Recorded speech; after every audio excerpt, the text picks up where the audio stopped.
정도일 씨는 완벽 씨의 최고 관리자였습니다.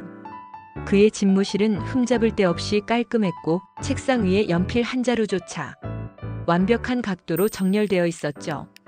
그는 확신했습니다. 내가 통제할 수 있는 이 영역만 깨끗하면 모든 문제는 저절로 해결될 것이다. 하지만 완벽 씨의 진정한 문제들은 정도일 씨의 깔끔한 통제 영역 밖에 있었습니다.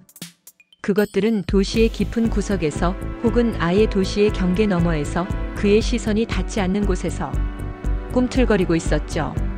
어느 날 정도일 씨는 메인 거리의 오물 문제를 해결했습니다. 골목의 배수관을 싹 정비하고 거리에 쓰레기통을 더 놓았습니다. 메인 거리만 깨끗하면 시민들은 행복할 것이다.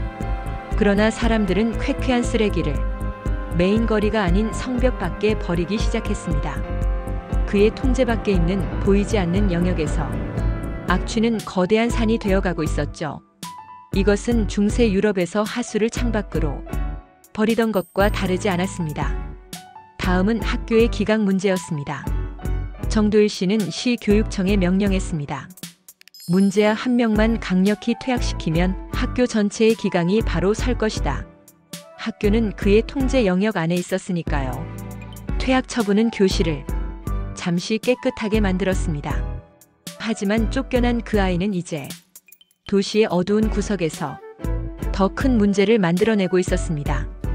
폭력과 절망은 그의 통제 영역 밖에서 조용히 자라났습니다. 마지막으로 금융 시스템이었습니다. 정도일 씨는 은행에 칼 같은 규제를 적용했습니다. 가장 큰 은행들만 깨끗하면 경제는 안전할 것이다. 하지만 엄격한 은행을 떠난 돈들은 더 위험한 곳으로 흘러들어갔습니다. 바로 규제 밖의 그림자 금융 영역이었습니다. 작은 대부업체들은 통제 밖에서 거대한 거품을 키워갔습니다. 정도일 씨가 깨끗하게 청소한 새 영역, 메인 거리, 학교, 은행은 평화로워 보였습니다.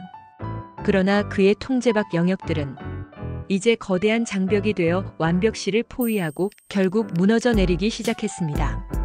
정도일 씨는 깨달았습니다. 자신이 통제할 수 있는 곳만 닦아놓고 나머지는 외면했던 것입니다. 마치 위험이 다가오는데도 모래 속에 머리만 박은 타조의 어리석음처럼 말입니다. 머리가 안전해도 몸이 다치면 모든 것은 무너지고 마는 것을. 앞서 얘기는 보이는 곳만 청소하는 금융정책의 착각, IMF의 경고와 그림자 금융의 역습 이라는 주제를 상징적으로 그려본 것입니다. 중세 유럽 사람들은 개인 위생에 신경을 많이 썼다고 합니다. 집안은 늘 말끔했지요. 하지만 화장실이 없었기 때문에 그들이 한 일은 간단했습니다. 오물을 창밖으로 던졌습니다. 결국 거리는 썩은 냄새로 가득했고 전염병은 그 길을 타고 퍼졌습니다. 학교도 비슷했습니다. 문제 학생이 생기면 교화나 지도 대신 퇴학으로 해결했습니다. 잠시 학교는 깨끗해졌지만 사회는 오히려 위험해졌습니다. 이 두 장면을 떠올려 보면 오늘날의 금융 시스템이 꼭 그와 닮아 있습니다. 은행은 규제와 감독으로 점점 더 깨끗해졌습니다. 하지만 오물은 그리고 문제 학생은 보이지 않는 곳으로 옮겨졌을 뿐입니다. 국제통화기금 IMF는 2025년 글로벌 금융안정보고서에서 강력한 경고를 내렸습니다. 시장에는 겉보기에 평온함이 있지만 그 밑에는 안주가 자리 잡고 있다.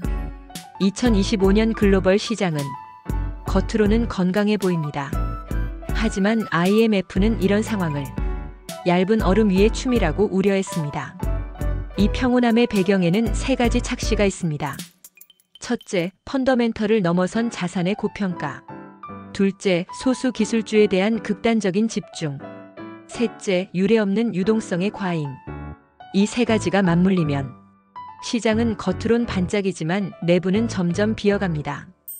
AI라는 낙관적 내러티브에 몰입한 투자자들은 복잡한 리스크를 외면합니다. 마치 보이는 방만 치우면 깨끗하다고 믿는 중세인의 착각과 같습니다. IMF가 가장 우려한 것은 비은행 금융기관 MBFI, 즉 그림자 금융입니다. 은행 규제를 강화하자 자금 중개 기능이 사모펀드, 헤지펀드, MMF로 이동했습니다. 은행의 자본 비율은 높아졌지만 위험은 줄지 않았습니다. 단지 지하로 내려갔을 뿐입니다. 이건 바로 창밖으로 던진 오물의 결과입니다. 은행권만 깨끗이 청소했다고 안심하는 사이 그 오물은 하수구를 타고 지하로 흘러들어 시스템 전체의 기반을 썩히고 있는 것이지요. 이 경고는 한국에도 그대로 적용됩니다. 한국의 가계부채는 세계 최상위권입니다. 저축은행, 증권사, 캐피탈사에 부동산 PF, 프로젝트 파이낸싱 부실은 이미 폭발 직전입니다. 이것이 바로 한국판 그림자 금융 위기입니다. 당국이 은행 대출을 조이면 돈은 규제가 덜한 곳으로 흘러갔습니다. 은행만 깨끗이 하면 된다는 정책이 불러온 타조의 착각입니다. 머리만 모래 속에 파묻고 내 영역은 안전하다고 외치는 순간 몸통은 이미 사냥꾼의 창끝 앞에 노출되어 있는 셈입니다. 금융 안정은 규제의 강도가 아니라 규제의 범위에서 결정됩니다. 보이는 영역만 단속하면 위험은 언제나 보이지 않는 곳으로 이동합니다. IMF의 메시지는 명확합니다. 그림자 금융의 리스크는 곧 은행의 리스크이며 은행의 위기는 실물 경제의 위기로 번진다. 보이는 얼룩만 닦는 것으로는 결코 방이 깨끗해지지 않습니다. 이제 필요한 것은 표면이 아닌 구조를 청소하는 금융정책, 즉 자금의 전체 흐름을 조망하는 시스템적 시각입니다. 금융은 물과 같습니다. 막으면 새고 새면 썩습니다. 물을 두려워하기보다 흐름을 설계하는 지혜, 그것이 지금 IMF가 우리 모두에게 요구하는 진짜 금융 안정의 본질입니다. 이상입니다. 감사합니다.